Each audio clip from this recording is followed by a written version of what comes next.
Hello dear students, आज हम देखने वाले हैं class 8 chapter 2 linear equation in one variable. यहाँ पर हम डिस्कस करेंगे एक्सरसाइज 2.2 जो कि कुछ प्रैक्टिकल एप्लीकेशंस पर बेस्ड है of linear equation in one variable. इससे पहले हमने एग्जाम्पल भी कुछ डिस्कस किए थे, उन्हीं एग्जाम्पल के जैसे यहाँ पर कुछ क्वेश्चंस आपको मिलेंगे। आपके एक्सरसाइज 2.2 के जो वर्ड प्रॉब्लम है उन्हें हमें सॉल्व करना है, जो डेली लाइफ में आपको कहीं ना कहीं सॉल्व इस टाइप की प्रॉब्लम सॉल्व करने को आ सकती है। तो वहां हम देखेंगे कि कैसे डील की जाएगी उन प्रॉब्लम्स के साथ। देखते हैं, इसको सॉल्व करते हैं। दो क्वेश्चन लिखे हुए हैं, फिर उसके बाद में बाकी क्वेश्चंस को डिस्कस करता हूँ। पहले इन दोनों क्वेश्चंस को हम देखते हैं। फर्स्ट क्वेश्चन है, if you subtract 1/2 from a number. आपको एक नंबर में से इस नंबर को सब्ट्रैक्ट करना है and multiply the result by 1/2, और जो भी आंसर आएगा उसमें 1/2 से मल्टीप्लाई करना है and you get the answer 1/8। तो देख लेते हैं, हम यहाँ पर देखते हैं, इसको सॉल्व करते हैं। सबसे पहले हमें वो नंबर सपोज करना पड़ेगा जिसमें से इसको सब्ट्रैक्ट करना है। तो let the number is x।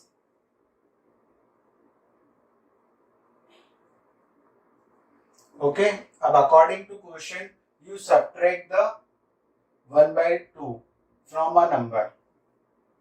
तो हम उस नंबर को सब्ट्रैक्ट कर देते हैं, 1/2 को सब्ट्रैक्ट कर देते हैं उस नंबर के अंदर से, देन उसका मल्टीप्लाई कर देते हैं किससे, 1/2 से। तो यू गेट द आंसर 1/8। इस नंबर में से 1/2 को सब्ट्रैक्ट किया, फिर उसमें जो आंसर आया, ये आंसर आ गया हमारा। इस आंसर को हम अगर 1/2 से मल्टीप्लाई करेंगे तो फिर हमें फाइनल आंसर 1/8 मिलेगा। इसे अब हमें सॉल्व करना है। तो सॉल्व करते हैं इसको। देखो, इसको सॉल्व करने के दो तरीके हैं। या तो आप इस 1/2 को इसके अंदर मल्टीप्लाई कर दो, या फिर इसका ट्रांसपोजिशन कर दो। मीन्स दोनों साइड हम क्या कर देते हैं, multiply by 2।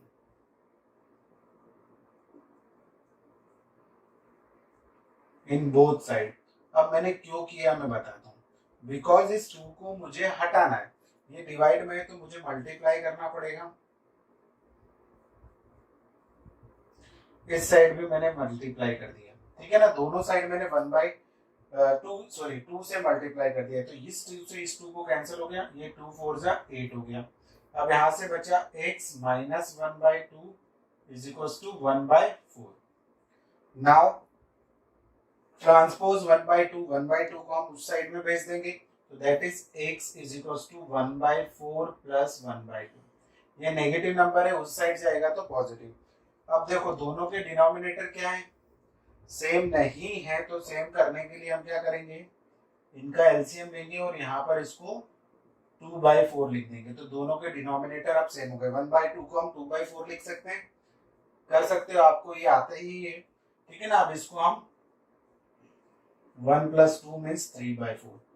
So therefore the number is 3/4। वो नंबर क्या होगा, 3/4 होगा। इस नंबर में से हम 1/2 को सब्ट्रैक्ट करेंगे। चलो वेरीफाई भी कर लेते हैं। वेरिफिकेशन वैसे करना नहीं होता है, बट हम यहाँ पर कर लेते हैं। 3/4 में से मैं 1/2 को सब्ट्रैक्ट करता हूँ और इसमें मल्टीप्लाई कर देता हूँ 1/2 से, तो मुझे आंसर 1/8 मिलना चाहिए। यही है क्वेश्चन हमारा। तो सॉल्व करते हैं हम इसे। यहां पर सेम कर लेता हूं, तो अभी जैसे मैंने बनाया था, तो 1/2 यहां पर हो जाएगा 3 माइनस 2/4, दैट इज 1/2 और 1/4। इन दोनों का मल्टीप्लाई करेंगे तो आंसर 1/8। तो मीन्स जो हमारा आंसर निकला, x की वैल्यू को मैंने 3/4 पुट किया यहाँ पर, तो x की वैल्यू 3/4 होगी। उसमें से 1/2 को सब्ट्रैक्ट करेंगे, फिर फाइनली 1/2 मल्टीप्लाई करेंगे तो आंसर 1/8 ही मिलेगा। अब हम देखते हैं नेक्स्ट क्वेश्चन।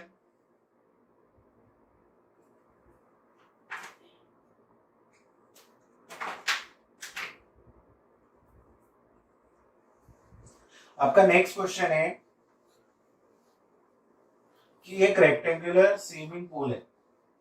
एक रेक्टेंगुलर स्विमिंग पूल है।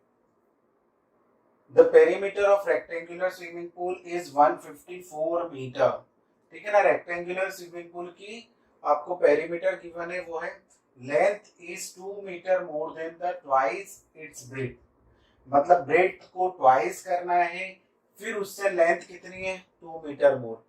जैसे कि अगर ब्रेथ है 5 मीटर मान लेते हैं, तो 5 मीटर को पहले ट्वाइस करेंगे, मतलब 5 टू जा 10, उसमें भी 2 को ऐड करेंगे तो 10 प्लस 2 12, तो 12 मीटर लेंथ हो जाएगी और 5 मीटर विड्थ हो जाएगी या ब्रेड्थ हो जाएगी, जो भी आप बोलना चाहें।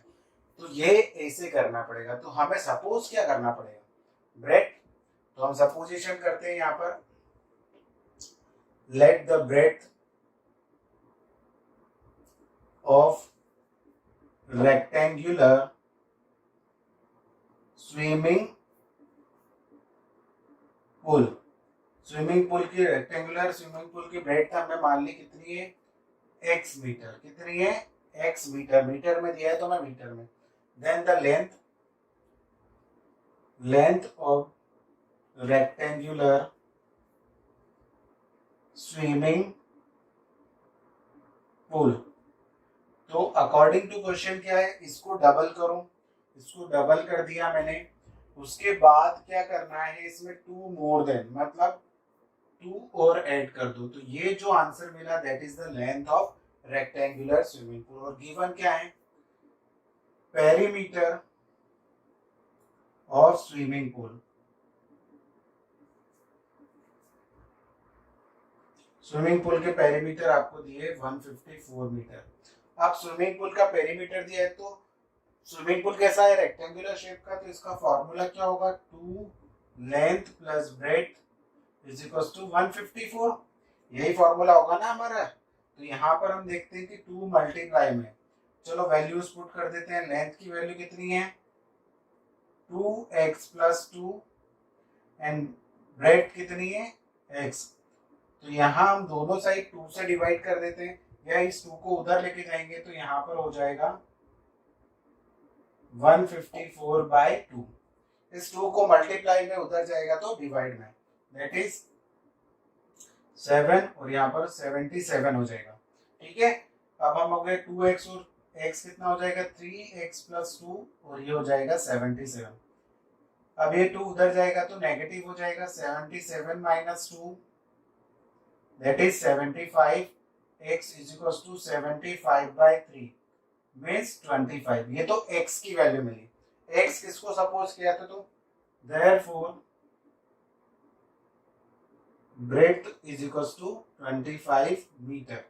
कितनी हो गई ब्रेड्थ 25। अब लेंथ निकालनी है, तो लेंथ कितनी है 2x प्लस 2, तो x की जगह हम पुट कर देंगे 25, फिर 2 प्लस कर देंगे तो 50 प्लस 2 52 मीटर। तो आपको फाइनली आंसर लिख देना है इसको वर्ड प्रॉब्लम में, therefore the length is 52 meter and breadth 25 metre of the swimming pool. Swimming pool की लेंथ कितनी होगी 52 मीटर होगी और ब्रेड्थ कितनी होगी 25 मीटर होगी। तो ये आपका फाइनल आंसर होगा, आपको एक लाइन स्टेटमेंट लिखना जरूरी है। ठीक है, अब देखते हैं नेक्स्ट क्वेश्चन।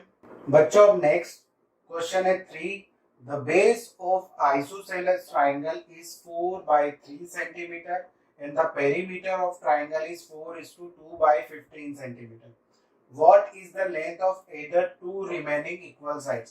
अब जो आइसोसेलेस ट्राइंगल होता है उसमें क्या होता है कि दो साइड इक्वल होती है, ये वाली साइड और ये वाली साइड इक्वल होती है और ये डिफरेंट होती है, अपोजिट साइड्स आर इक्वल होती है और जो बेस होता है वो डिफरेंट होता है। तो यहाँ पर क्या दिया है, बेस आपको दिया है 4/3 सेंटीमीटर और इसका पेरीमीटर दिया है आपको 4:2/15। तो हम सपोज करते हैं यहाँ पर आंसर C3 में, let the equal length of equal sides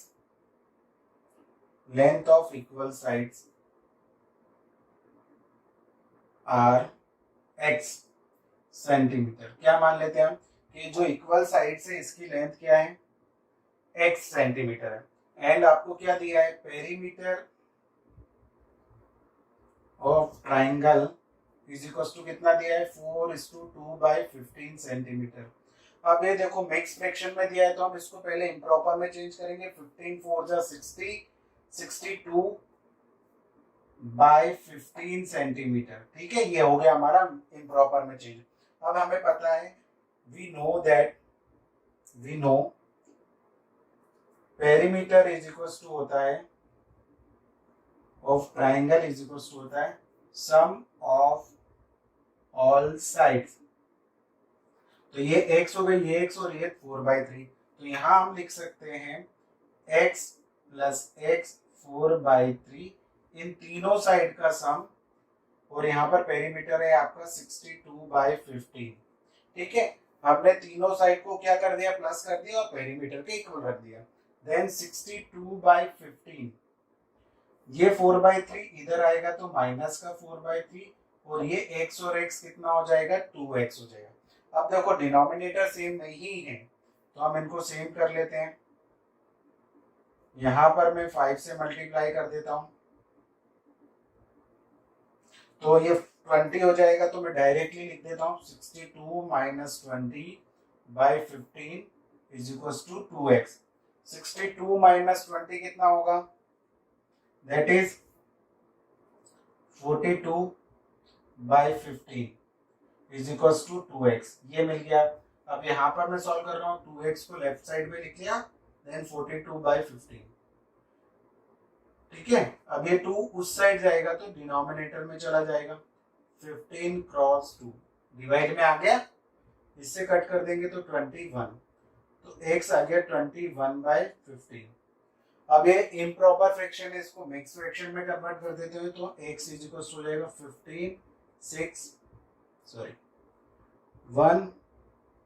16/15। ये आपका हो गया x मिल गया। तो x क्या थी, रिमेनिंग साइड्स थी, तो दोनों इक्वल साइड्स की लेंथ कितनी हो जाएगी, 1:6/15, या फिर हम बोल सकते हैं 21/15 सेंटीमीटर। सो हम बोल सकते हैं therefore the length of the other remaining sides are 21/15 centimetre. तो ये आपका थर्ड क्वेश्चन हो गया। इस टाइप से आपको क्वेश्चन थर्ड को सॉल्व करना है। आप इसे नोट डाउन कर लीजिए, फिर मैं नेक्स्ट क्वेश्चन बताता हूं। अब हमारा नेक्स्ट क्वेश्चन है क्वेश्चन नंबर 4 है। क्वेश्चन नंबर 4 में आपको दिया है कि एक नंबर दूसरे नंबर से इतना ज्यादा है, इतना कम है, इस टाइप का क्वेश्चन है ये। तो हम देखते हैं कि क्या करना है इसमें। सम ऑफ टू नंबर इज 95। आपको दो नंबर का सम दिया है। If one exceed other by 15, मतलब एक दूसरे नंबर से ज्यादा है, कितना ज्यादा है, 15 ज्यादा है। जैसे अगर मैं मान लू कि एक 15 है, दूसरा नंबर 15 प्लस 15 मतलब 15 और ज्यादा 30 हो गया, तो एक 15 हो गया, दूसरा 30। इस टाइप से हमें सपोज करना है। तो हम सपोजिशन करेंगे, let the first number is x and second number is x plus 15। First x होगा तो दूसरा उससे 15 ज्यादा है तो 15 होगा। अब उसके बाद क्या है, sum of two number according to question क्या है, अकॉर्डिंग टू क्वेश्चन यहां पर हम देखेंगे कि इन दोनों का सम x प्लस 15, इन दोनों का सम कितना है, 95। तो ये बस सॉल्व करना है। x प्लस x कितना हो जाएगा, 2x, ये 15 इधर जाएगा तो 95 माइनस 15 दैट इज 80। तो x कितना मिल गया हमें, 40। कितना हो गया, x 40। तो सेकंड नंबर क्या हो जाएगा, तो first number is 40 and second number is 40 plus 15 means 55। तो फर्स्ट नंबर 40 हो जाएगा, सेकंड नंबर, तो आप लिख सकते हो therefore the first number is 40 and second number is. ठीक है, अब देखते हैं हम नेक्स्ट क्वेश्चन। ये क्वेश्चन नंबर 4 था आपका। अब आपका क्वेश्चन नंबर 5 यहां पर सॉल्व कर लेते हैं। Two numbers are in the ratio of 5:3। तो यहाँ पर भी सेम इसी टाइप से करना है, बट यहाँ पर जो कंडीशन दी है वो थोड़ी डिफरेंट दी है। जैसे यहाँ पर कंडीशन एक्सीड्स या लेस देन वाली थी, यहाँ पर अब रेशियो के फॉर्म में दिया है। तो मैंने आपको बोला है कि जब भी रेशियो के फॉर्म में अगर हमें नंबर्स दिए जाएं तो वो ही सपोज कर लेना है। Let the numbers are 5x and 3x। जो रेशियो दिया है वही ले लेना है हमको नंबर्स। पहला 5x हो जाएगा, दूसरा 3x हो जाएगा।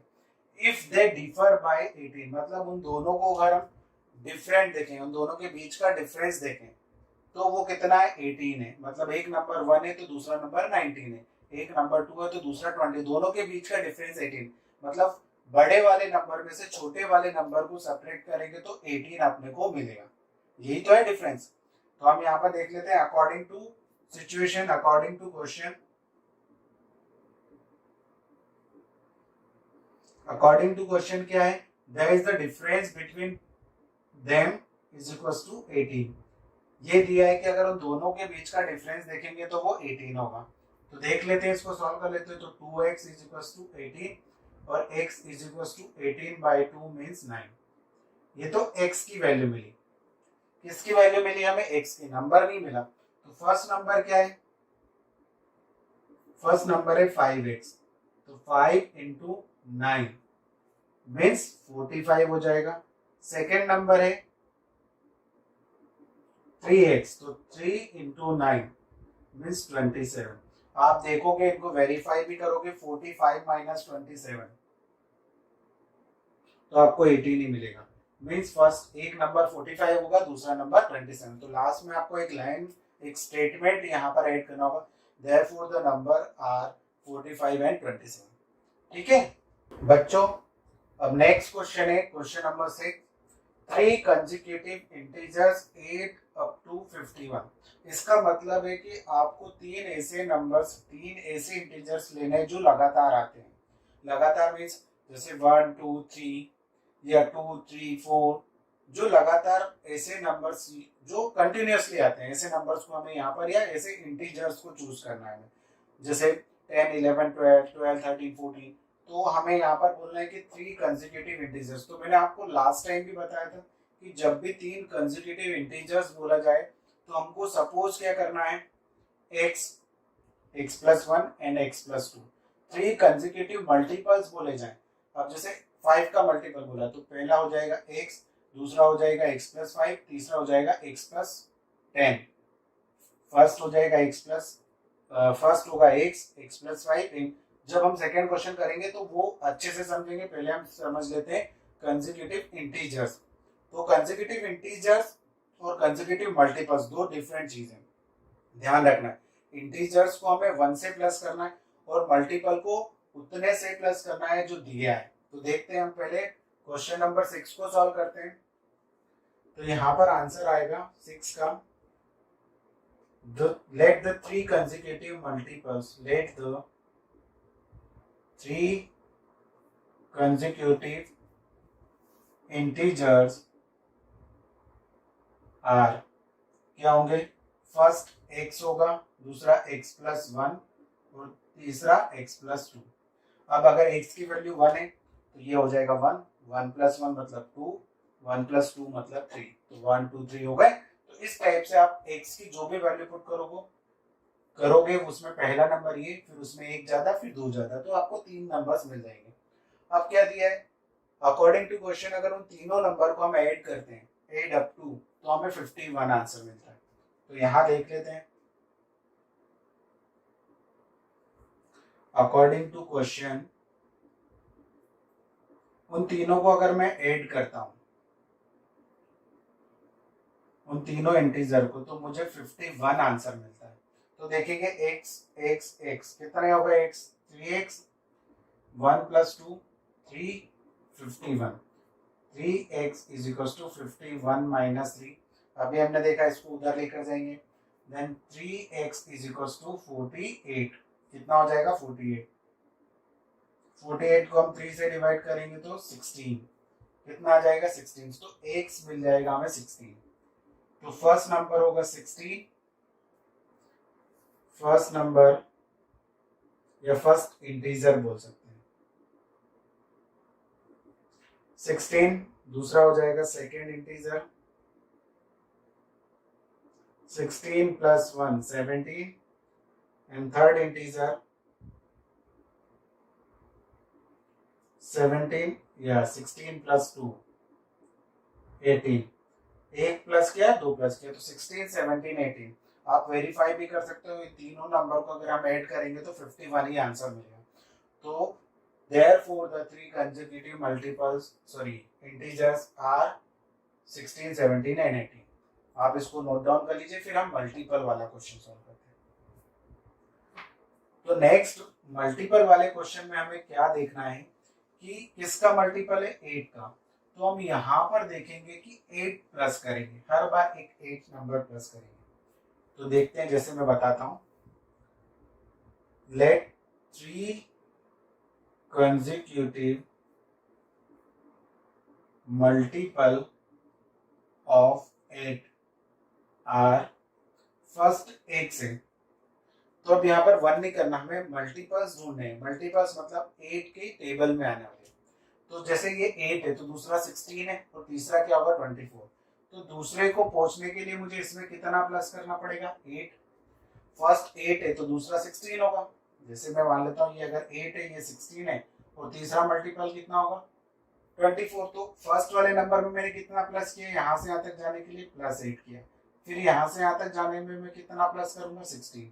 तो 3 मल्टीपल्स क्या हो जाएंगे मेरे 8 के, ये हो जाएंगे, ठीक है ना, हर बार। या फिर मैं इसको ऐसे भी लिख सकता हूँ x + 8 x + 8 + 8, मतलब हर नंबर में, जैसे इसमें 8 प्लस किया, इसमें फिर से 8 प्लस करेंगे तो क्या हो जाएगा हमारा, आपको मैं बताता हूँ। ये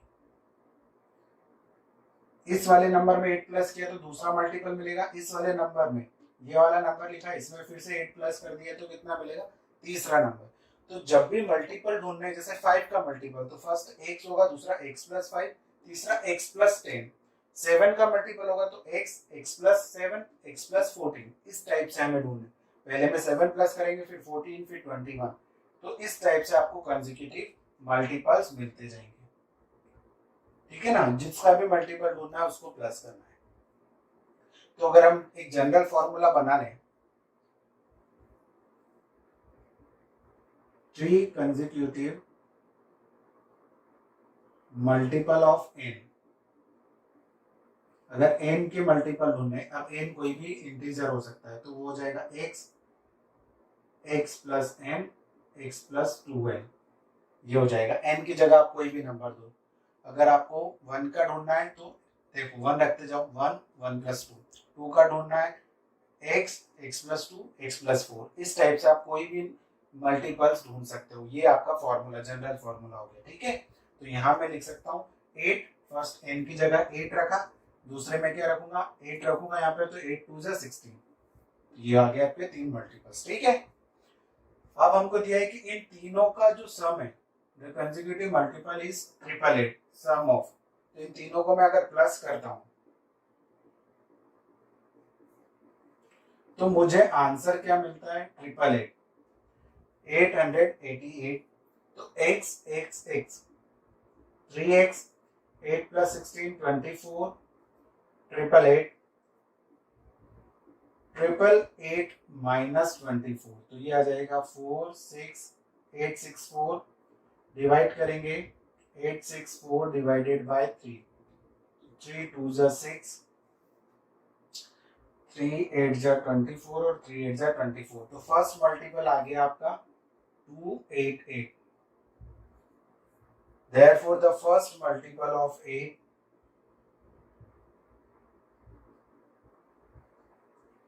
288। सेकेंड मल्टीपल ऑफ 8 कैसे निकालेंगे, 288 में कितना प्लस करना है, 8। तो दैट इज कितना हो जाएगा 16 296, क्या हो जाएगा 296। थर्ड मल्टीपल आपको ढूंढना है, तो 288 में हम कितना प्लस कर देंगे 16, तो 304। फर्स्ट मल्टीपल देयरफॉर लिख देता हूं मैं, देयरफॉर 3 consecutive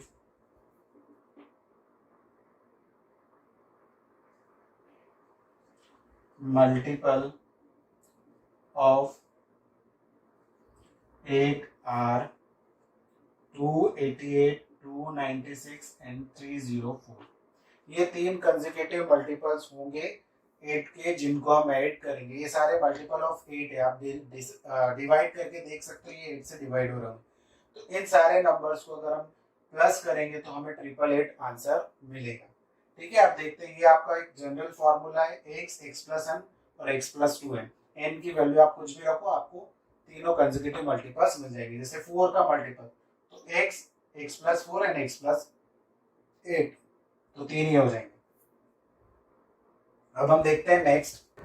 बच्चों अभी हमने देखा क्वेश्चन नंबर 6, 7 और 8 वाला क्वेश्चन भी मैंने शायद लिख रखा था, बट गलती से वो याद नहीं रहा और मैंने रब कर दिया। तो चलो फिर से हम डिस्कस कर लेते हैं। क्वेश्चन नंबर 8 क्या है? The 3 consecutive integers are such that. तो जब भी कंसेक्यूटिव इंटीजर्स की बात होगी तो हम x plus 1 and x plus 2 को लेंगे। Such that when they are taken into increasing order, तो फर्स्ट क्या होगा? x क्या होगा? सबसे छोटा, x प्लस 1 उससे बड़ा और x प्लस 2 उससे भी बड़ा इंटीजर होगा। तीनों को अगर हम मल्टीप्लाई करेंगे इंक्रीजिंग ऑर्डर में 2, 3, 4 से, मतलब सबसे छोटे वाले नंबर को 2 से, फिर उससे बड़े वाले नंबर को 3 से और सबसे बड़े वाले नंबर को 4 से मल्टीप्लाई करें और उनको ऐड करें तो हमें आंसर ये मिलेगा। तो हमें वो नंबर्स फाइंड आउट करने, तो हम अकॉर्डिंग टू क्वेश्चन चल के इसको सॉल्व करते हैं। Let the 3 consecutive integers are x plus 1, x plus 2। हमने मान लिया कि 3 कंसेक्यूटिव इंटीजर्स ये हैं। अब इनको अकॉर्डिंग टू क्वेश्चन मल्टीप्लाई करना है। अकॉर्डिंग टू क्वेश्चन अब इसको फर्स्ट वाले नंबर को 2 से मल्टीप्लाई करना है, सेकेंड वाले को 3 से मल्टीप्लाई करना है एंड थर्ड वाले को 4 से, और इन तीनों नंबर को प्लस कर देना है। जब हम मल्टीप्लाई करेंगे और उसके बाद इनको ऐड करेंगे तो हमें आंसर कितना मिलेगा? 74 मिलेगा। आपने फर्स्ट वाले नंबर को 2 से मल्टीप्लाई किया, सेकेंड वाला नंबर x प्लस 1 था उसको 3 से मल्टीप्लाई किया, थर्ड वाला नंबर x प्लस 2 था उसको 4 से, और इनको तीनों को ऐड किया तो आपको आंसर 74 मिलना चाहिए। तो हम कर लेते हैं, चलो इसको मल्टीप्लाई। तो 3 का x के साथ करेंगे तो 3x, अब इस 3 का 1 के साथ भी होगा, ये याद रखना, दोनों के साथ मल्टीप्लाई होगा। देन प्लस 4 का x के साथ 4, दैट इज 74। अब x वालों को लिखेंगे तो 2x, 3x, 4x, 2x, 3x, 4x, ये 3 प्लस 8 कितना हो जाएगा? 11। तो ये कितना हो जाएगा? 2 प्लस 3 5, 5 प्लस 4 9x, 74 माइनस 11। तो 74 में से 11 को सब्ट्रैक्ट करेंगे तो 363 आएगा। तो x इज इक्वल टू हो जाएगा 63/9, x इज इक्वल टू 7। मतलब आपको फर्स्ट तो मिल गया, सेकेंड क्या हो जाएगा? तो फर्स्ट नंबर यहां पर लिख लेते हैं, first number is equal to 7, second number 7 plus 1 8 and third number 7 plus 2 9। तो तीनों नंबर कंसेक्यूटिव नंबर्स क्या हो जाएंगे? 7, 8, 9। Therefore the 3 consecutive integers are 7, 8 and 9। ये 3 नंबर्स होंगे जिसमें हम फर्स्ट नंबर में 2 का मल्टीप्लाई, सेकेंड में 3 का और थर्ड नंबर में 4 का मल्टीप्लाई करके ऐड करेंगे तो 74 ही मिलेगा। आप वेरीफाई भी कर सकते हो। अब जो नेक्स्ट है वो देखते हैं। नेक्स्ट क्वेश्चन क्या है? Question number 9। क्वेश्चन नंबर 9 आपको दे रखा है, the ages of Rahul and Haroon are in the ratio of 5:7। अब आपको जब भी मैंने बोला है कि रेशियो वाला क्वेश्चन आए तो जो रेशियो गिवन है वही हमको टर्म ले लेना है। तो राहुल की एज हम ले लेंगे 5x और हारून की एज ले लेंगे 7x। ठीक है, सपोजिशन में after 4 year the sum of their ages will be 56 year. अब जैसे मेरी प्रेजेंट एज 26 है तो आफ्टर 4 ईयर्स कितनी होगी? 30 हो जाएगी। तो आफ्टर 4 ईयर्स के बाद की हमें दोनों की एज का सम करेंगे। तो सबसे पहले हमें प्रेजेंट एज तो पता होनी चाहिए, तो हम सपोज करेंगे let the present age of Rahul, Rahul की हम प्रेजेंट एज क्या लेंगे 5x years, कितने ईयर्स का वो 5x, the present age of Haroon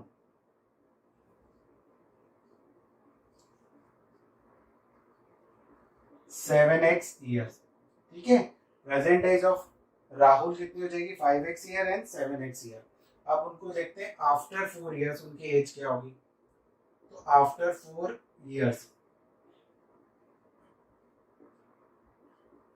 the age of Rahul, 4 साल के बाद उसकी एज कितनी होगी। ये प्रेजेंट एज थी तो इसमें हमने 4 ईयर इंक्रीज कर दिए, जो भी प्रेजेंट एज थी उसमें 4 को ऐड कर दिया। द एज ऑफ राहुल के बाद हारून, हारून की एज पहले कितनी थी 7x, तो 4 साल और इंक्रीज कर दी हमने, तभी तो 4 ईयर के बाद देख रहे हैं ना, आज से 4 साल बाद कितनी होगी तो 5x + 4। अब अकॉर्डिंग टू क्वेश्चन इन दोनों एजेस का देखो क्या बोला है, later 4 year later the sum of their ages will be, 4 साल बाद जब उन दोनों की एज का अगर हम सम करेंगे तो वो कितना होगा, तो 4 साल बाद दोनों की एज कितनी होगी, इतनी होगी, तो उन दोनों को सम कर लेते हैं। तो according to question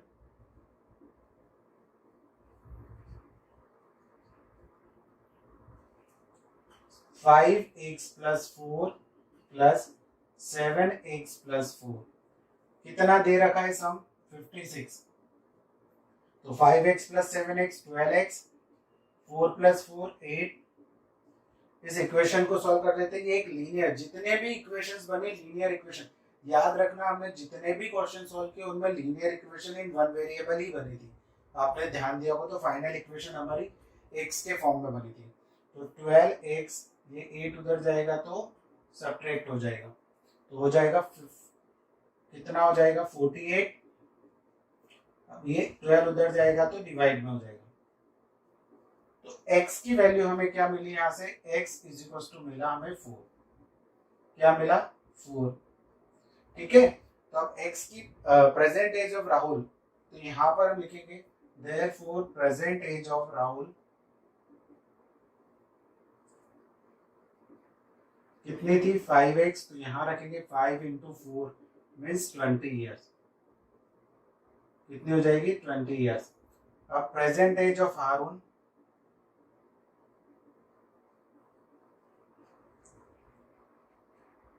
that is 7x, तो 7 × 4 28 years। तो आप फाइनली लिख सकते हो कि present age of Rahul is 20 years and present age of Haroon is 28 years। तो इस टाइप से क्वेश्चन को सॉल्व करना है। अब देखते हैं नेक्स्ट क्वेश्चन। बच्चों अब नेक्स्ट क्वेश्चन है question number 10, the number of boys and girls in a class are in the ratio. फिर से रेशियो वाला क्वेश्चन है, तो हमें वही सपोज कर लेना है कि number of boys in a class 7x and the number of girls in 5. The number of boys is 8 more than the number of girls, मतलब जितनी गर्ल्स है उससे 8 more than, जैसे गर्ल्स अगर 10 है तो बॉयज 18 होंगे, ठीक है ना, 8 ज्यादा होंगे। तो what is the total class 10, तो हमें बताना है कि total number of boys and girls कितने हैं। तो हम देखते हैं यहाँ पर answer 10, late the number of boys कितने होंगे 7x, the number of girls in class कितनी होगी 5x, दोनों कितने हैं 7x और 5x। अब आपको यहाँ पर समझने वाली बात है, अकॉर्डिंग टू क्वेश्चन, ये समझना बहुत जरूरी है। अकॉर्डिंग टू क्वेश्चन क्या हो रहा है, देखो कि नंबर ऑफ बॉयज है इधर और इधर है नंबर ऑफ गर्ल्स। चलो मान लिया हमने कि एक साइड बॉयज है एक साइड गर्ल्स है, जितने टोटल बॉयज है इधर आ गए, जितनी टोटल गर्ल्स है वो इधर आ गए राइट हैंड साइड में। अब कौन सा ज्यादा है, तो ये पोर्शन ज्यादा होगा, तो इसको बैलेंस करने के लिए इसमें कितना ऐड करना ज्यादा होगा, तो जितनी गर्ल्स कम हो रही उतनी ऐड कर देनी है। तो कितनी गर्ल्स कम है 8 कम है। देखो इन्होंने बोला है कि number of girls is 8 more than number of girls, sorry number of boys is 8 more than number of girls. Number of girls में अगर हम 8 को प्लस कर देंगे तो हमें क्या मिल जाएंगे, नंबर ऑफ बॉयज मिल जाएंगे। जैसे मैंने बोला कि यहाँ पर अगर 10 है तो 10 प्लस 8 कितने 18 बॉयज हो जाएंगे।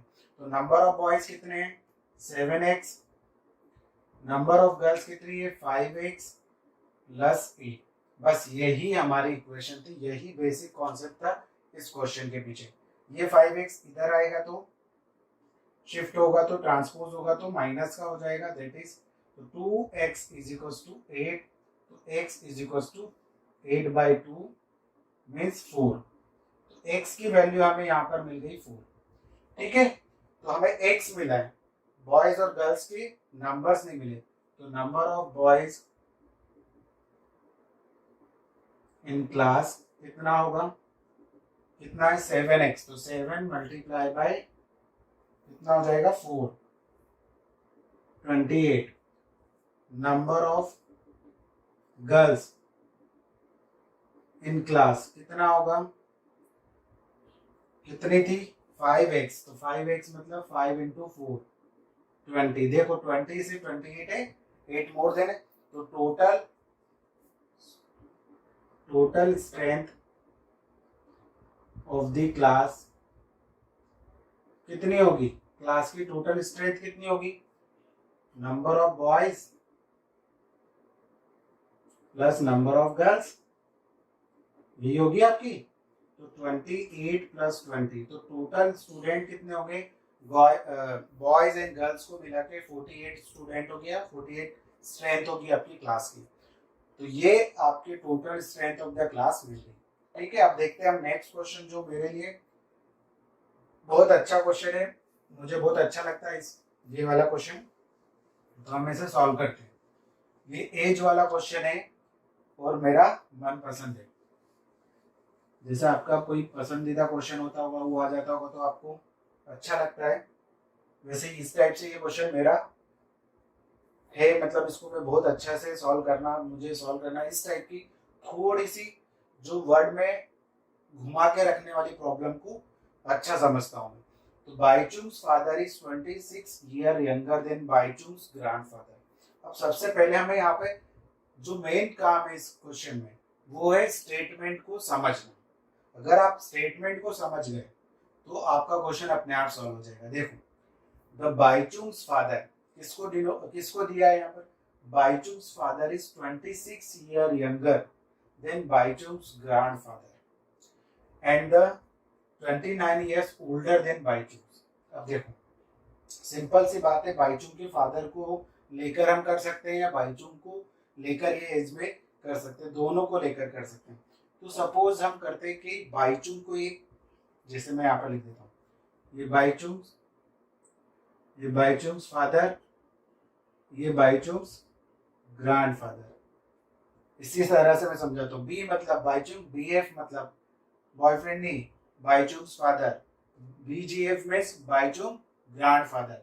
ठीक है, तो यहाँ पर आपको समझना है कि तो Baichung's father is 29 year older than Baichung's, मतलब उसके फादर उस बाईचुंग से 29 ईयर ओल्डर है, मतलब 29 ईयर बड़े हैं।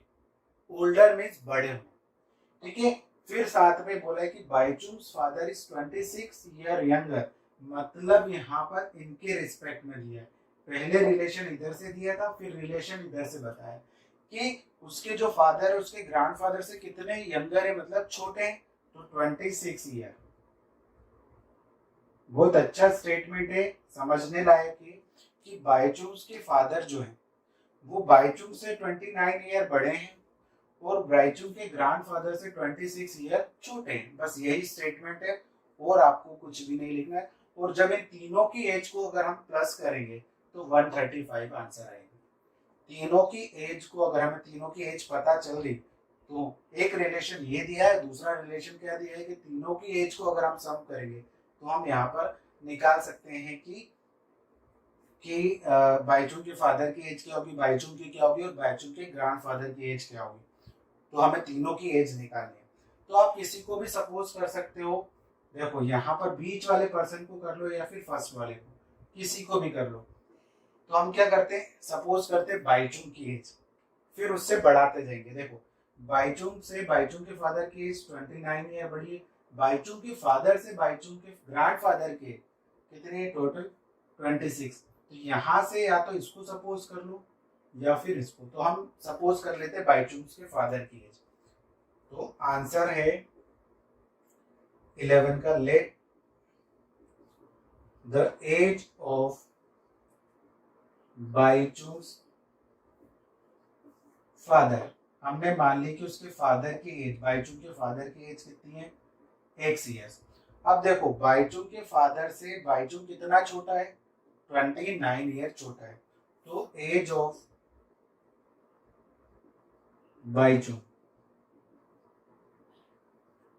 बाईचुंग की एज कितनी हो जाएगी, छोटा है मतलब माइनस कर देना है, ठीक है। बाईचुंग के फादर की एज इतनी है, उसमें से 29 ईयर्स कम कर देंगे तो हमें किसकी एज मिल जाएगी, बाईचुंग की। The age of Bhaichung grandfather, तो ग्रैंडफादर की एज बाईचुंग के फादर की एज से कितनी ज्यादा है, 26 ईयर। तो इसमें प्लस कर देंगे, जब भी एज ज्यादा होगी तो प्लस करना है, एज कम होगी तो माइनस। समझ लेते हैं, देखो ये बाईचुंग के फादर की एज है सपोज 50 ईयर, कितनी है 50, तो 50 में से 29 माइनस करेंगे, 50 में से अगर हम 40 मान ले, चलो 40 में से 29 माइनस करेंगे, तो 40 में से 29 माइनस करेंगे तो 11, तो बाईचुंग की हो जाएगी 11 और इनकी हो गई 40। अब इसमें 26 प्लस करेंगे, 40 प्लस 26 मतलब 66 ईयर, तो इसकी 11, इसकी 40 और इसकी 66 ईयर, ये हो सकती है, अभी मैंने बताया अंदाजा, ठीक है। अब हम ये तो तीनों मान लिए कि ये एज निकली। अब दूसरी कंडीशन क्या दी है कि इन तीनों की एज को अगर हम प्लस करते हैं, तो फिर से मैं लिखूंगा अकॉर्डिंग टू क्वेश्चन,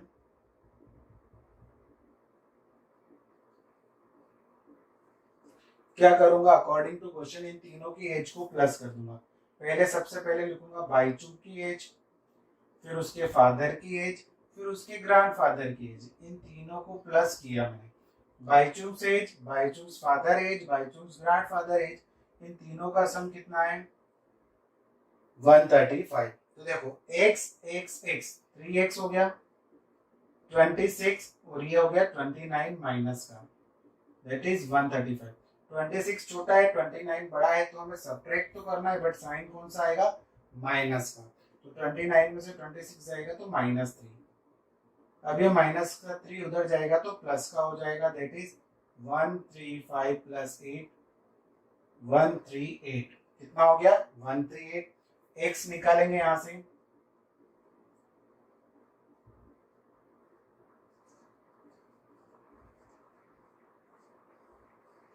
तो x जो है वो 46 इयर्स का है। x किसकी थी एज, बाईचुंग फादर। तो यहां हम लिखेंगे therefore the age of Bhaichung father, father कितनी हो जाएगी 46 इयर्स। कितनी हो गई 46 इयर्स हो जाएगी बाईचुंग के फादर की एज। अब बाईचुंग की एज कितनी होगी, द एज ऑफ बाईचुंग, तो वो जाएगी 46 माइनस 29, जैसा कि मैंने बताया था कि 29 कम कर देंगे, तो दैट इज 5 7 17 ईयर्स। कितनी हो जाएगी 17 ईयर्स। अब लास्ट में हम देखेंगे the age of Bhaichung grandfather, grandfather, तो उनकी एज कितनी होगी, तो जितने बाईचुंग के फादर की थी उसमें 26 प्लस कर देंगे, तो बाईचुंग के फादर की 46 है, इसमें 26 प्लस कर देंगे, तो मैंने 62 बताई थी, 10 ज्यादा आ गई 72 ईयर्स। कितनी आ गई 72 ईयर्स। तो बाईचुंग से एज कितनी हो जाएगी 17 ईयर्स, बाईचुंग फादर्स एज कितनी हो जाएगी 46 year, and Bhaichung grandfather age will be 70, मतलब होगी। तो ये 72, ये हम इस तरीके से निकाल सकते हैं, इस क्वेश्चन को सॉल्व कर सकते हैं। इसको एक अलग तरीके से भी कर सकते हैं, अगर हम बाईचुंग की एज ले तो हमें बाईचुंग के फादर की एज x प्लस 29 करनी पड़ेगी और उसकी फादर ग्रैंडफादर की एज में और 26 प्लस करना पड़ेगा, तो उस तरीके से भी हम कर सकते हैं। मुझे सबसे सिंपल तरीका यही लगता है, तो आप इसे नोट डाउन कर लीजिए। बच्चों अब नेक्स्ट क्वेश्चन है question number 12। 15 years from now, मतलब आज से 15 साल बाद, Ravi's age will be 4 times of its present age. जैसे मेरी एज अभी जितनी, आज से 15 साल बाद अगर मैं काउंट करूंगा तो प्रेजेंट एज की 4 टाइम्स हो जाएगी। जैसे अगर मेरी 30 है तो आज से 15, 30 तो नहीं, मतलब आज से 15 साल बाद 34 या 120 हो जानी चाहिए, बट ऐसा कुछ स्टेटमेंट होगा कि जब मेरी एज है उसमें अगर 4 को मल्टीप्लाई कर दूं तो वो आज से 15 साल बाद की एज होगी। ठीक है ना, तो इस टाइप से कुछ स्टेटमेंट है, तो हमें वो प्रेजेंट एज निकालनी है रवि की। तो हम यहाँ पर देखते हैं answer 12, let the present age of Ravi. Ravi की प्रेजेंट एज है x ईयर। ठीक है ना, कितनी है अभी, हम मान लेते हैं कि प्रेजेंट एज कितनी है, x ईयर्स। तो आफ्टर 15 ईयर्स देखते हैं, after 15 years age of Ravi, Ravi की कितनी एज हो जाएगी, तो वही 15 साल बढ़ जाएंगे और क्या उसकी एज में, यही होगा, जितनी एज होगी उसमें 15 इंक्रीज कर देंगे। तो अब अकॉर्डिंग टू क्वेश्चन, क्वेश्चन क्या कहता है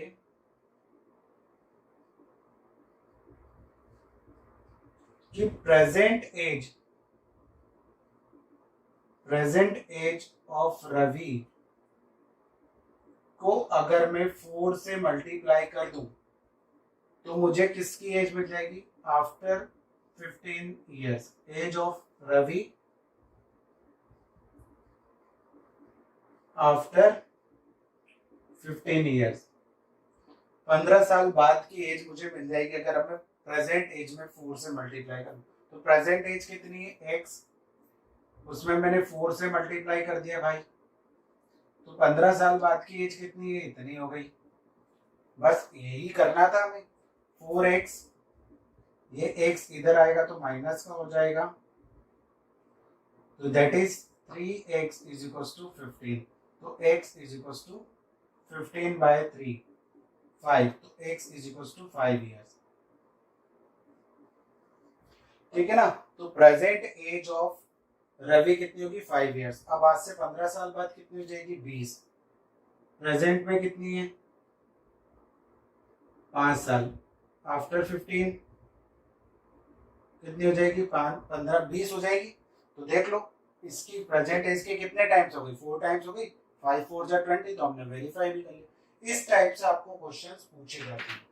अब हम देखते हैं इसके बाद वाला क्वेश्चन, क्वेश्चन नंबर 13। बच्चों नेक्स्ट क्वेश्चन है question number 13। The rational number, मैंने रेशन लिख दिया है, the rational number is such that when you multiply it by 5/2, किसी भी रेशनल नंबर को आप इस नंबर से मल्टीप्लाई करोगे फिर उसमें 2/3 ऐड करोगे तो आपको आंसर ये मिलेगा। सिंपल सा क्वेश्चन है, तो हम सपोज कर लेते हैं let the rational number is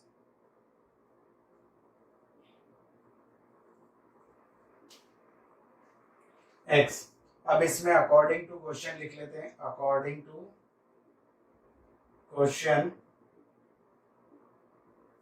क्या होगा, इस नंबर को हम 5/2 से मल्टीप्लाई करते हैं, तो मैंने कर दिया इसको 5/2 से मल्टीप्लाई, फिर इसको ऐड करता हूं मैं 2/3 से, जो भी आंसर मिला उसको मैंने 2/3 से ऐड किया, तो मुझे फाइनली आंसर क्या मिलेगा, 7/12। तो सिंपल सा क्वेश्चन था, इसको मल्टीप्लाई करेंगे तो 5x/12, सॉरी 2, ये 2/3 उधर चला जाएगा, तो -7/12 -2/3। ठीक है, अब यहाँ पे डिनोमिनेटर सेम नहीं है तो कर लेते हैं, तो दैट इज 7/12, इधर मैं बना लेता हूँ 4 से मल्टीप्लाई करके इसको भी 12। ठीक है, तो -7 ये हो जाएगा -8/12, तो ये हो जाएगा 5x/2, that is 5x/2 is equal to -15/12। तो ये किससे कट शॉर्ट हो रहे हैं, 3 से, 3 5 जा 3 4 जा तो finally 5x/2 is equal to -5/4। अब ये 2 डिवाइड में तो उधर जाएगा तो मल्टीप्लाई में,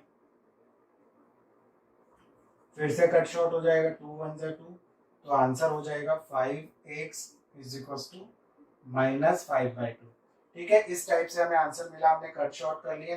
then x is equal to हो जाएगा -5/2, ये 5 इधर जाएगा तो डिवाइड में, तो 5 से 5 फिर कैंसल, तो x इज इक्वल टू -1/2। तो the rational number will be -1/2। क्या होगा हमारा नेक्स्ट रेशनल नंबर? इस रेशनल नंबर को मैं 5/2 से मल्टीप्लाई करता हूँ, 2/3 के साथ प्लस करूंगा, तो आंसर मुझे नेगेटिव रेशनल नंबर -7/12 ही मिलेगा। आप वेरीफाई करके देख सकते हो, फर्स्ट इसको मल्टीप्लाई करना, फिर इसके साथ ऐड करना, तो आपको आंसर ये मिलेगा। ओके, बहुत इजी क्वेश्चन था, जो भी क्वेश्चन में दिया है उसके अकॉर्डिंग ही चलना है। अब देखते हैं नेक्स्ट क्वेश्चन, ये क्वेश्चन नंबर 13 था।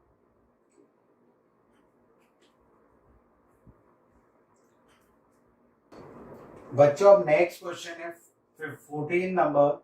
Lakshmi is a cashier in a bank. She has currency notes of denominations 100 rupees, 50 rupees and 10 rupees.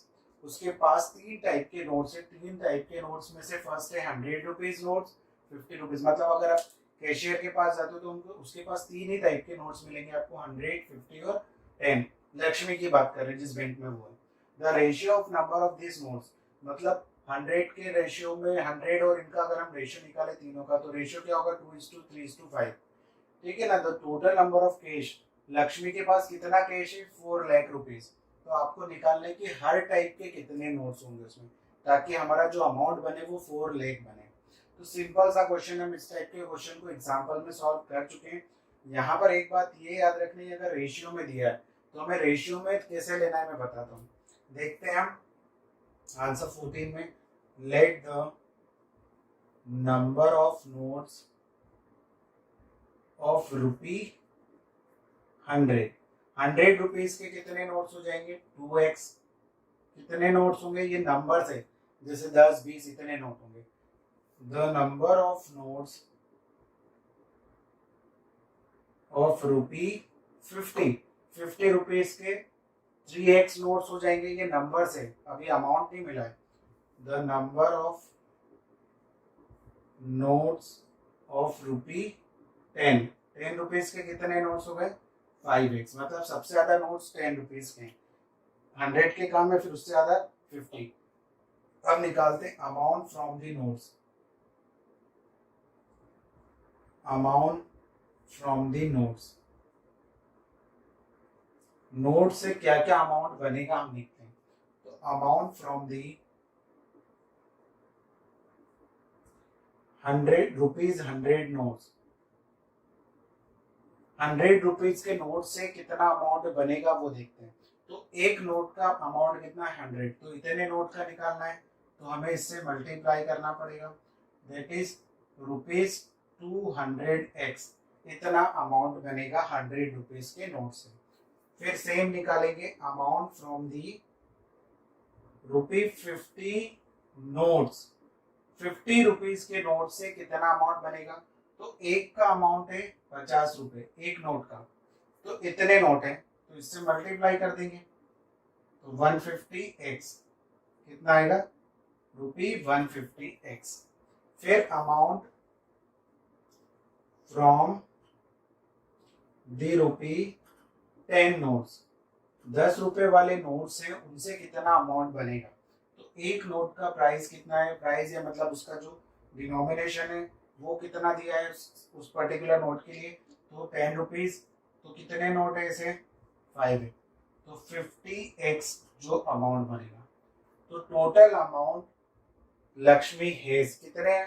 Total amount कितना है लक्ष्मी के पास? तो टोटल अमाउंट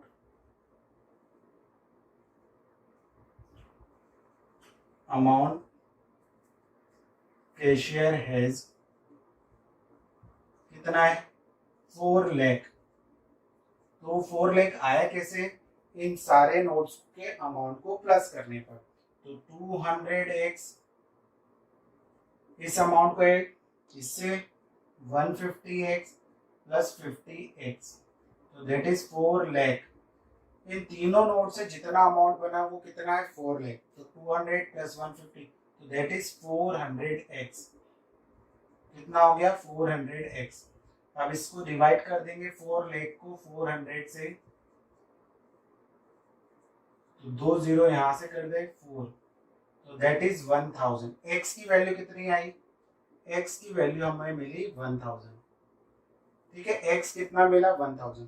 तो यहाँ पर हम मल्टीप्लाई कर देंगे number of notes of rupee 100 कितने थे 2x, तो 2 इंटू 1000। 2000 नोट किसके हैं 100 रुपए के। 100 रुपए वाले कितने नोट्स हैं 2000। Number of notes of rupee 50 तो उसके थे 3x। 3x की वैल्यू कितनी है 1000, तो 3000 जो नोट होंगे 3000 नोट्स हो गए वो 50 रुपीज वाले होंगे। फिर number of notes of rupee 10 तो इट इज 5x, तो 5 इंटू 1000 5000। तो इस टाइप से हम बोल सकते हैं कि 2000 नोट 100 रुपीज वाले होंगे, 3000 मतलब 3000 नोट्स 50 रुपीज के होंगे एंड 5000 नोट्स कितने के होंगे 10 रुपीज वाले। तो ये पहले हमें नंबर्स पता करें, फिर उन नंबर से अमाउंट पता करा और उन अमाउंट को 4 लाख के इक्वल रख दिया। जब इन तीनों अमाउंट को प्लस करेंगे तो 4 लाख के इक्वल ही आएगा। फिर उससे हमें एक्स मिला, फिर से हमने नंबर फाइंड आउट कर लिए। तो इस टाइप से क्वेश्चन को सॉल्व करना है। तो हम देखते हैं नेक्स्ट क्वेश्चन। बच्चों नेक्स्ट क्वेश्चन है question number 15। I have total of rupee 300 in coins denomination. मतलब मेरे पास कितने रुपए हैं 300 रुपीज हैं, जिसमें कौन कौन से कॉइन है 1 rupees coin, 2 rupees coin and 5 rupees coin. 1 rupees के सिक्के हैं, 2 रुपए वाले सिक्के हैं, 5 रुपए वाले सिक्के हैं। The number of 2 rupee coin is 3 times of rupee 5। मतलब जितने 5 रुपीज वाले कॉइन उससे 3 टाइम्स 3 गुना 2 रुपीज वाले कॉइन है। तो टोटल नंबर ऑफ कॉइन्स कितने दे रखे 160। तो हम इससे सॉल्व करते हैं कि कितने कॉइन्स हैं मेरे पास टोटल। तो लिख लेते हैं टोटल नंबर ऑफ कॉइन्स कितने हैं। हमें पता है कि 160 है, टोटल कॉइन्स है कितने 160। Late the number of coins of rupee 5 rupees के एक्स कॉइन है, तो उससे 3 गुना कितने हैं 2 रुपीज के कॉइन है। तो the number of coins of rupee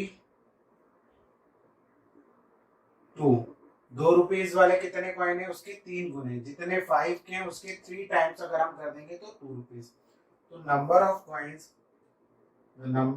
coins of rupee 1। अब 1 रुपीज वाले कैसे निकालेंगे, इन दोनों को प्लस करेंगे और 160 में से माइनस कर देंगे ये दोनों का टोटल, और इसमें से माइनस कर देंगे। जैसे मेरे पास 50 कॉइन्स हैं तो 2 रुपए वाले आपके पास 20 है, 5 रुपीज वाले 10 है। कितने 5 रुपीज वाले आपके पास 10 है, 5 के 10 कॉइन, फिर 2 रुपीज के 20 है, तो टोटल है 50। टोटल कितने हैं 50। तो पहले इन दोनों को प्लस करूंगा तभी तो मुझे 1 रुपीज वाला कॉइन मिलेगा। तो दोनों मिला के कितने हो गए 30। तो बचे हुए बाकी क्या होंगे 1 रुपीज वाले कॉइन। टोटल आपके पास पता है तो आपको कैसे निकालना होगा 50 माइनस 10 प्लस 20। इन दोनों को पहले प्लस करूंगा और 50 में से माइनस करूंगा। तो यही तरीका हम यहाँ पर यूज करेंगे कि पहले इन दोनों के कितने कॉइन्स है वो निकाल लिया और टोटल में से माइनस कर दिया। तो दैट इज 160 माइनस 4x। ये किसके कॉइन निकल गए 1 रुपीज के। इतने कॉइन 1 रुपीज के हैं, इतने कॉइन 2 रुपीज के और इतने कॉइन 100। अब हम निकालते हैं amount from coins of rupee 5 rupees के कॉइन से कितना अमाउंट बन रहा है। तो कितने अमाउंट इतने हैं, एक का अमाउंट है 5, तो 5x रुपीज बन गया इससे अमाउंट। एक जितने नंबर ऑफ कॉइन्स है उसमें उससे 5 से मल्टीप्लाई कर देंगे, 2 से और 1 से। तो अमाउंट फ्रॉम कॉइन्स ऑफ ₹2। तो एक कितने कॉइन कितने हैं, 3x, उसको हमने 2 से मल्टीप्लाई कर दिया क्योंकि एक कॉइन का अमाउंट है 2 और इतने नंबर ऑफ कॉइन्स हैं। तो रुपीज में आ जाएगा 6x, इतना बनेगा 2 रुपीज के कॉइन्स है। फिर amount from the coins of 1 रुपी, कितने 1 रुपीज से कितना बनेगा, तो कितने हैं ये टोटल, इतने हैं, इसमें हमने 1 से मल्टीप्लाई कर दिया तो यही आ जाएगा, इतना अमाउंट बनेगा 1 रुपीज के कॉइन से। तो टोटल अमाउंट कितना है मेरे पास, टोटल अमाउंट 300 रुपीज। कितना अमाउंट है, 300। तो इन तीनों को प्लस कर देंगे तो टोटल अमाउंट मिल जाएगा। तो अकॉर्डिंग टू क्वेश्चन, अगर इन तीनों के अमाउंट को प्लस कर दूंगा, फर्स्ट अमाउंट क्या है 5x, ये 5 रुपए वाले सिक्के का अमाउंट है, ठीक है। फिर ये हम देखेंगे तो 2 रुपीज वाले जो कॉइन्स है उनसे ये अमाउंट मिला, और ये 1 रुपीज की। तो इन तीनों को हम प्लस कर देंगे और ये टोटल किसके इक्वल है, 300 की, ठीक है। तो यहाँ हम देखेंगे 5x प्लस 6x 11x, ये माइनस 4x, ये 160 उधर जाएगा तो माइनस का हो जाएगा। 11x में से 4x सपरेट करेंगे तो 7x, ये हो जाएगा 140, आप सपरेट करके देख सकते हैं। Then x is equal to हो जाएगा 140/7, तो हो जाएगा 20। अब x कितना मिला, 20, मीन्स 5 रुपीज के कितने कॉइन है, 20 कॉइन्स। तो number of coins of ₹5 is 20। अब हम निकालते हैं नंबर ऑफ कॉइन्स ऑफ ₹2।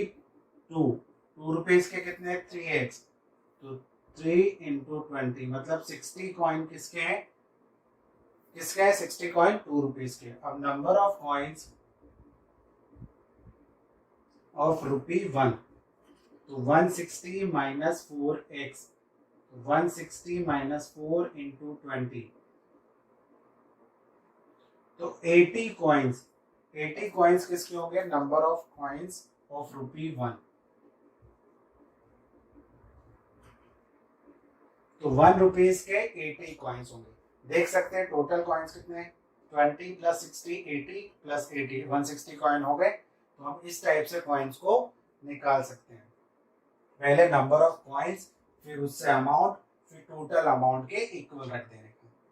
ये नंबर ऑफ कॉइन्स थे, इनसे अमाउंट निकाला, फिर टोटल अमाउंट के, ये 5 रुपीज के कॉइन से अमाउंट मिला, ये 2 रुपीज के कॉइन से अमाउंट मिला, और ये 1 रुपीज के कॉइन से अमाउंट मिला। इन तीनों का अमाउंट किसके इक्वल है, 300 के। तो ये वैल्यूज पुट कर देंगे। अब हम देखते हैं नेक्स्ट क्वेश्चन। बच्चों अब नेक्स्ट क्वेश्चन है, the organiser of an essay competition decided a winner in the competition get a prize of 100 rupees. ठीक है, अगर एक ऐसे कंपटीशन के अंदर एक ऑर्गेनाइजर ने डिसाइड किया जो विनर हो गए उसको कितना प्राइस मिलेगा, 100 रुपीज, और जो पार्टिसिपेंट होगा मतलब जिसने पार्टिसिपेंट किया उसको 25 रुपीज का प्राइस मिलेगा। The total prize money distributed is 3000, मतलब टोटल जो अमाउंट डिस्ट्रीब्यूटेड हुआ है वो कितना है, 3000, और नंबर ऑफ पार्टिसिपेंट्स कितने, 60। तो हम इसको सॉल्व करते हैं, बहुत इजी क्वेश्चन है। टोटल नंबर ऑफ पार्टिसिपेंट्स कितने, total number of participant it is 63। Total amount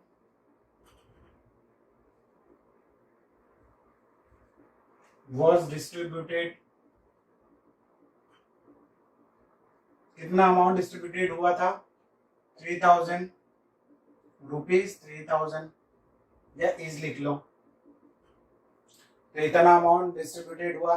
अब हमें इनको डिस्ट्रीब्यूट करना है इतने अमाउंट को इतने लोगों में, तो विनर तो एक ही होगा, तो let the number of winners, late the number of winners, late the number of winners कितने हैं इसमें,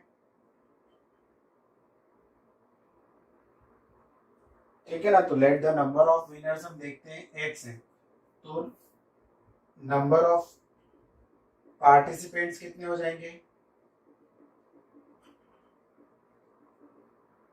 63 माइनस x, टोटल में से इतने हटा देंगे।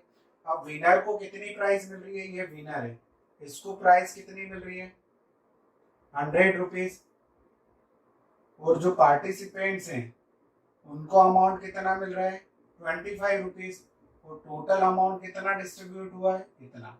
ये हमारा क्वेश्चन बन गया अकॉर्डिंग टू क्वेश्चन, हमने इसको सॉल्व किया। जो विनर्स हैं उनको 100 रुपीज मिल रहे हैं, जो पार्टिसिपेंट्स हैं उनको 25 रुपीज मिल रहे हैं। अब इन दोनों के अमाउंट को ज्वाइन कर रहे हैं अगर हम, तो वो हमारे 3000 के इक्वल हो रहे। तो ये हो गया 100x, यहाँ पर हम करेंगे मल्टीप्लाई, तो 25 63 को 25 से मल्टीप्लाई करेंगे, 25 3 75 कैरी 7, 25 6 150 157 माइनस 25x। अब ये 100 माइनस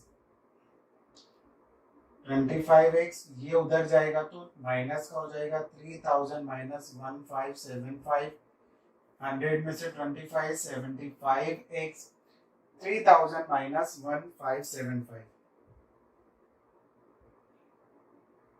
that is 5 2 6 तो 4 and 1, तो 1425। अब इसको हम डिवाइड करेंगे 75 से, तो 75 से 1425 को मैं डिवाइड कर देता हूं,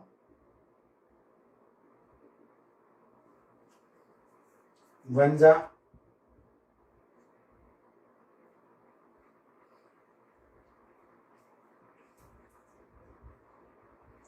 अब 75 79 जा होगा शायद, 75 9 जा हो जाएगा आपका। तो ये आएगा कुछ, आप इसको कट शॉर्ट करके भी सॉल्व कर सकते। तो x की वैल्यू आई आपकी 19, x कितना आया 19, मतलब नंबर ऑफ विनर्स कितने हैं, number of winners is equal to 19, 19 winners होंगे, और नंबर ऑफ पार्टिसिपेंट्स कितने होंगे,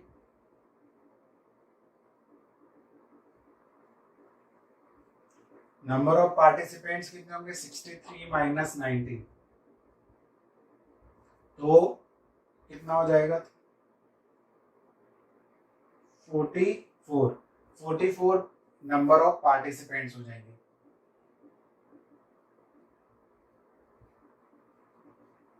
तो इतने पार्टिसिपेंट्स को 25 रुपीज मिले, और इतने विनर्स को 100 रुपीज। ठीक है, तो 1900 और इसको मल्टीप्लाई करेंगे तो टोटल 3000 अमाउंट मिल जाएगा। हमने देखा कि नंबर ऑफ पार्टिसिपेंट्स कितने, इतने 3000 रुपए डिस्ट्रीब्यूट हुए, नंबर ऑफ विनर्स इतने हैं, तो हम टोटल में से विनर्स को हटा देंगे तो पार्टिसिपेंट्स मिल जाएंगे। बस यहाँ विनर्स को इतना मिल रहा है, पार्टिसिपेंट को इतना मिल रहा है, तो टोटल अमाउंट कितना डिस्ट्रीब्यूटेड हुआ, बस यही करना था हमें। इसी के साथ ही आपकी एक्सरसाइज कंप्लीट होती है। अब हम देखेंगे नेक्स्ट जो टॉपिक्स है, थोड़ा इसमें अगर हम देखेंगे यहाँ पर कि लीनियर इक्वेशन को थोड़ा सा चेंज करके, तो उसको फ्रैक्शन के फॉर्म में डाल के, वो हम डिस्कस करेंगे नेक्स्ट वीडियो में।